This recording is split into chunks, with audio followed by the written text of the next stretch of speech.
From the Health Science Desk of the Boston Globe, I'm Stephen Smith, and this is Be Well Boston. It's a constant refrain among consumers. One week you're telling us something's good for us, the next week it's bad. Salt is one of those things. Earlier this year, federal health regulators told Americans you need to cut back on salt, and the reason cited was high blood pressure.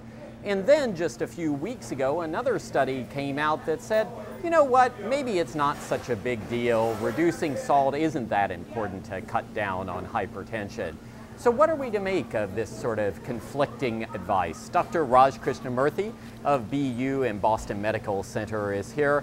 So, you know, it really does confuse people to get these seemingly mixed messages. So what are we to make about these findings about salt?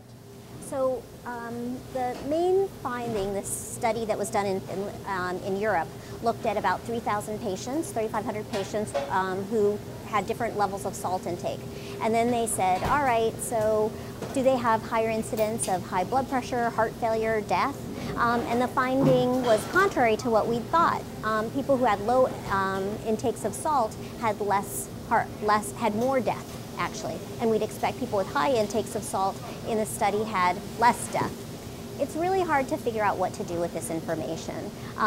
It seems, as best we can tell, putting it all together, people who are pretty healthy, who don't have high blood pressure, who don't have heart disease, who don't have kidney problems, that they do fine with eating as much salt as best we can tell and don't have any consequences, versus people who have underlying high blood pressure, who have heart failure, who have kidney problems. They probably should really be careful with their salt intake because that can cause complications.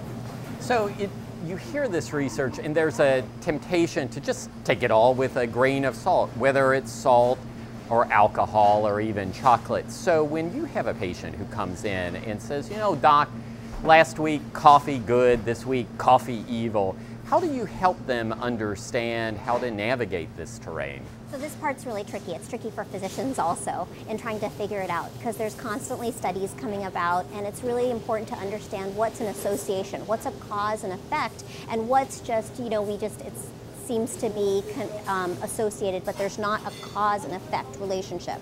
And this is where your doctor can really help. They can put whatever latest finding or study in the context of the individual. This is what's going on with you, and this is why it's important for you to either follow that information or not. And does it really come down to, as with so many things in life, moderation should really be our watchword?